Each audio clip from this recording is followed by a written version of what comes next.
सोलापूर जिल्ह्यातील न्यायालयीन कक्षामध्ये कार्यरत असणारे सिनियर आणि ज्युनियर असे 1,500 वकील आपल्या सोलापूर कोर्टामध्ये कार्यरत आहेत.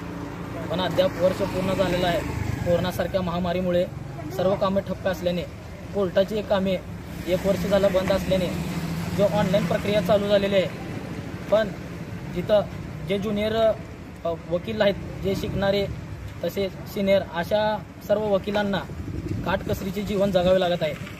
त्यामुळे आम्ही आत्ताच जिल्हाधिकारी साहेब आणि अन्न पुरवठा विभाग यांना निवेदन देऊन निदर्शनास आणून देण्याचे काम हे आरबी दयान संस्थेच्या मार्फत करण्यात आले आहे. कारण त्यांना जीवनावश्यक वस्तू, आर्थिक मदत आणि औषधोपचार करून लसीकरण करण्यात यावे आणि कोर्टामधल्या वकील लोकांकडे वैयक्तिकरित्या जिल्हाधिकारी साहेबांनी लक्ष देऊन त्यांना मदत आणि अन्न पुरवठा करण्यात यावे असे मी आत्ताच आरबी दयान संस्थेच्या मार्फत निवेदन देण्यात आले.